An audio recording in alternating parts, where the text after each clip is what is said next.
బీరకాయ పచ్చడి ఎలా చేయాలి? దీనికి కావాల్సిన పదార్థాలు చూసేద్దామండి. ముందు చక్కటి 2 బీరకాయలు తీసుకోండి. ఇంట్లో ఉన్నవాళ్ళని బట్టి ఇద్దరైతే ఒక్క కాయ కూడా సరిపోతుంది. లేదా 2 కాయలు. నలుగురున్నారనుకోండి ఇంకో 2 కాయలు. ఎంత పచ్చడున్నా తినేస్తామండి. అంత రుచికరంగా బీరకాయని పూర్వీకులైతే పై తొక్క కూడా అస్సలు ఎందుకు వృధా చేయకుండా చక్కగా పచ్చడి చేసేవారు. ఇప్పుడు మనం ఎందుకు చేయట్లేదంటే ఈ కెమికల్స్ అన్నీ వీటి మీద జల్లుతున్నారు కదా. పై తొక్క తీసేసి లోపల ముక్కలతో చక్కటి పచ్చడి అండి.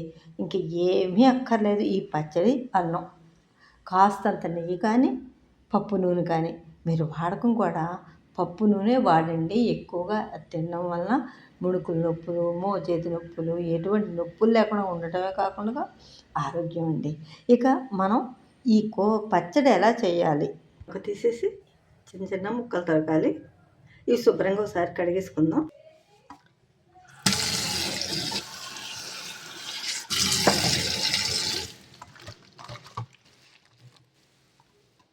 పక్కన పెట్టేసుకుందామండి. కొంచెం అంటే నీళ్ళన్నీ ఉడికి ఆరుతాయి ముక్కలు. మూకుడు కాలేయండి.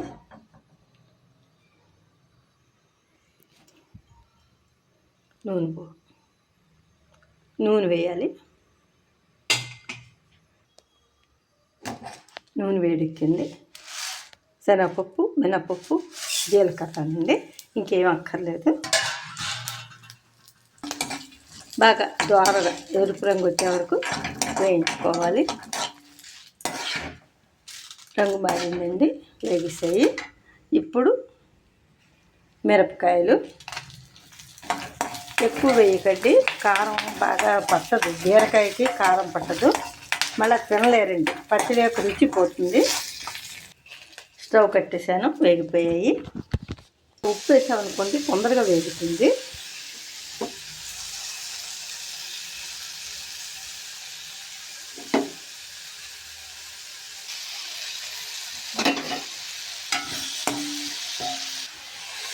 చివరిలోకి వచ్చేస్తుంది.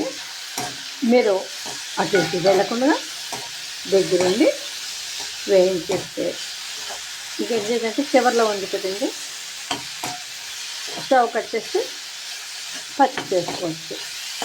ఈ బీరకాయ పచ్చడి రుచికి రుచి, ఆరోగ్యానికి ఆరోగ్యం. పదే పదే చెప్తున్నాను.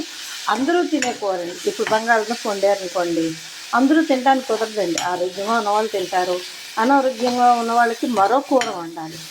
బీరకాయ ఆనపకాయ నుండి శ్రేష్టం అన్నారు. అందుకనే ఇవనుకోండి ఆరోగ్యంగా ఉన్నవాళ్ళు, అనారోగ్యంగా ఉన్నవాళ్ళు అందరూ తినొచ్చునండి. అంతకు మించి ఆరోగ్యమే మహాభాగ్యం ఉన్నారు మనకి, ఇంకేం కావాలి? అందుకనేసి ఈ బీరకాయని కంపల్సరీగా పూర్వం అయితే ఇంట్లో పాదులు పెట్టుకునేవారండి. ఎటువంటి కెమికలు లేకుండా చక్కగా ఆ పండిన కాయలు అలా కోసుకుని తినేవారు. ఇవాళ చూడండి, చెట్టుకెళ్ళి ఓ పచ్చిమిరపకాయ కోసి తెచ్చుకుంటే ఎంత బాగుందోను.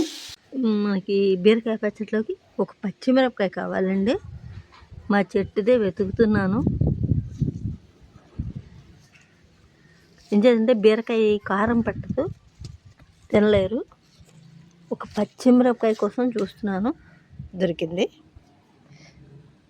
స్టవ్ కట్టేస్తాను. ఉప్పు మాత్రం మీకు కావాల్సినంత చూసి వేసుకోండి. తగ్గించి వేసుకున్నారనుకోండి పచ్చడి రుబ్బేప్పుడు అన్నం దగ్గర కావాల్సినంత కలుపుకోవచ్చునండి. ఇలా తయారు చేసి పెట్టుకున్నాం కదా పోపు, అంటే మినపప్పు, శనగపప్పు విని ఇవి ఇలా గుంటలో వేసి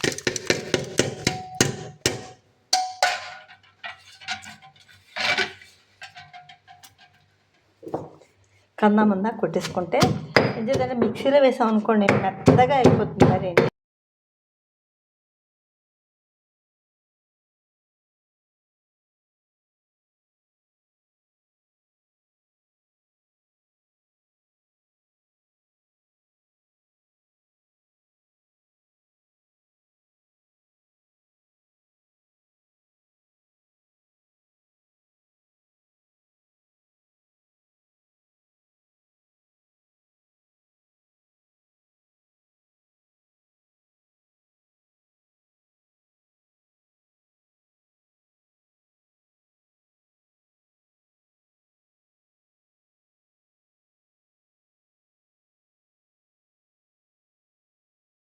పప్పు నూనె లేదా వచ్చేసిన నెయ్యి, ఈ 2 కాంబినేషన్తోనే ఈ పచ్చడి చాలా రుచిగా ఉంటుంది.